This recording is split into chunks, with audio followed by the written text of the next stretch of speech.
ओम श्री गणेशाय नमः। ओम श्री सरस्वत्यै नमः। ओम श्री गुरुभ्यो नमः। ओम समस्त जन कल्याणे निरतं करुणामयं नमामि चिन्मयं देवं सद्गुरुं ब्रह्म विद्वरं। सद्गुरुं ब्रह्म विद्वरम।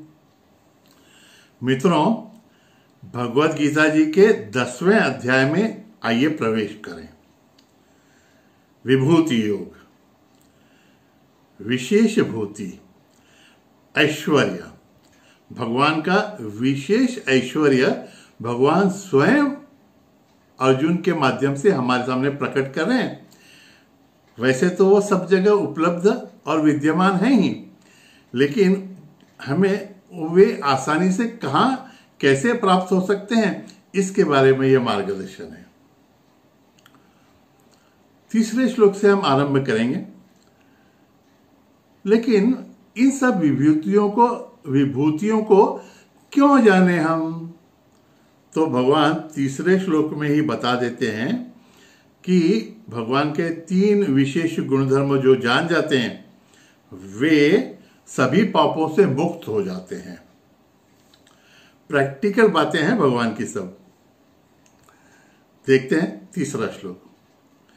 यो मामजम् अनादिं च वेत्ति लोकमहेश्वरम् असम्मूढ समर्थ्येषु सर्वपापै प्रमुच्यते।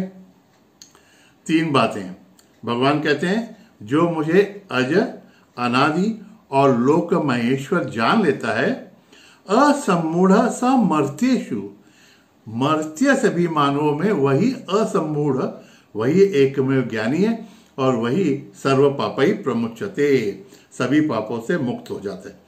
तो देखिए ना, हम लोग को भी ये जानना आवश्यक हो जाता है। अभी अजम, अजम माने अजन्मा, जिसका जन्म ही नहीं हुआ हो। भगवान कहते हैं मेरा जन्म नहीं हुआ।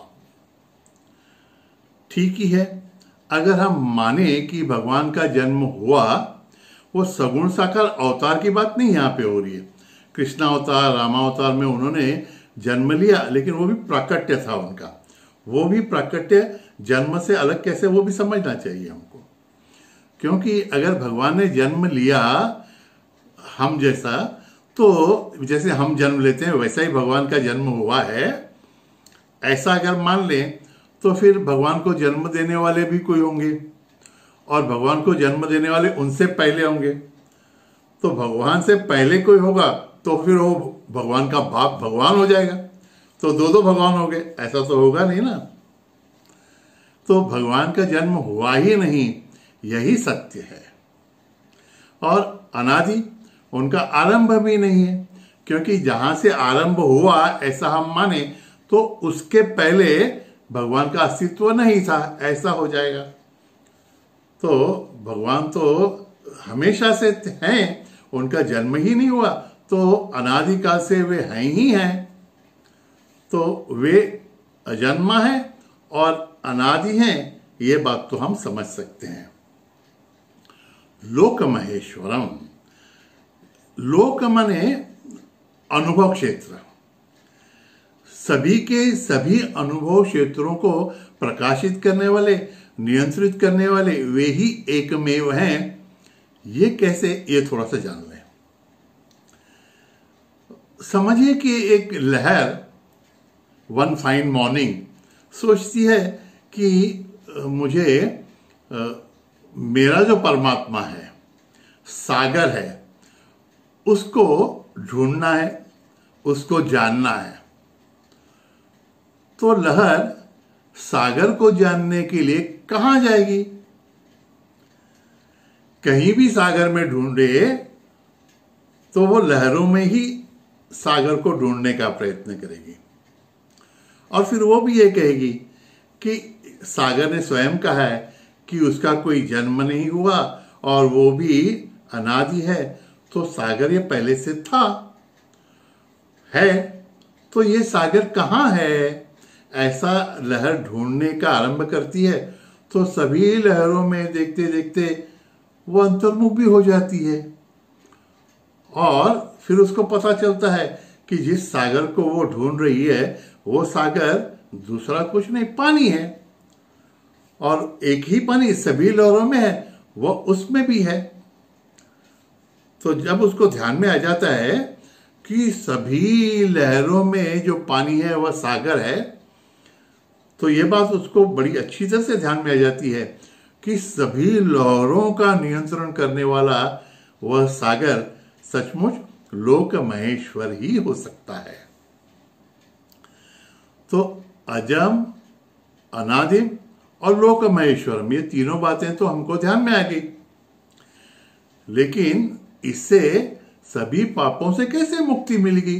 भगवान का स्वरूप जानकर हमें कैसी मुक्ति मिलेगी, ये तो समझना चाहिए। तो जैसे कि उदाहरण में हमने देखा कि लहर सब जगह ढूंढ रही, सभी लहरों में, पूरे समुद्र में सभी लहरों में ढूंढ रही है सागर को। तो उसने सागर को पानी के स्वरूप में पाया और फिर उसको ध्यान में आया कि जिस पानी को वो सब में देख रही है और ढूंढ भी रही थी, वह पानी उसमें भी है। लहर को पता चला कि सागर पानी उसमें भी है। फिर उसने सोचा कि मैं इस सागर से, इस पानी से अलग कैसे हूं? तो उसको ध्यान में आ जाता है कि वह उस पानी से दूर भी नहीं है और उससे अलग भी नहीं है। कितना बड़ा साक्षात्कार इस लहर को हो सकता है जब वो जान ले उस सागर को तत्वतः। हमारी भी तो यही बात है। हम परमात्मा को ढूंढने जब निकलते हैं, सब में ढूंढते, पूरे सृष्टि में उसको ढूंढते हैं और समझते हैं कि वो अज है, वो अनादि है और सभी लोगों को प्रकाशित करने वाला है। तो मेरी सृष्टि को प्रकाशित करने वाला जो है, मुझे सूर्य, मुझे चंद्र, मुझे ये सब सृष्टि दिखाने वाला वो कहाँ है? तो वो मुझ में ही है। मेरा लोक महेश्वर, मुझे मेरे अनुभव क्षेत्रों को प्रकाशित करके दिखाने वाला कौन है? और वो कहाँ है? वो मुझ में है। तो वो जो चैतन्य स्वरूप है वो चैतन्य होगा ना, क्योंकि वो अजय है, अनादि है। तो वह चैतन्य जो है वो मुझ में कहाँ है?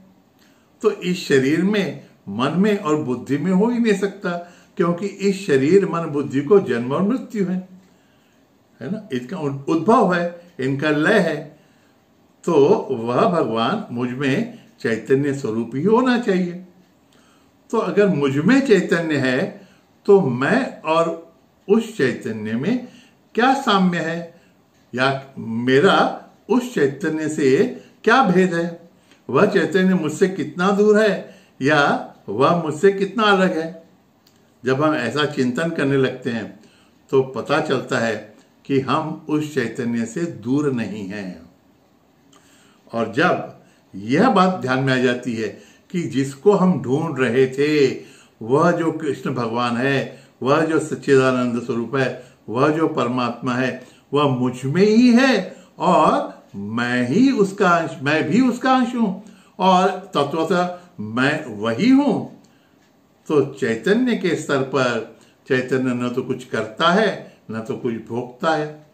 तो जन्म जन्मांतर से जो कर्म मेरे हाथों से हुए हैं, मेरे हाथों से माने मैंने जो जो शरीर धारण किए, उन शरीरों के माध्यम से आज तक के जो भी अच्छे बुरे कर्म हुए, जो पाप हुए, जो पुण्य हुए, वह सब शरीर के अकाउंट में चले गए।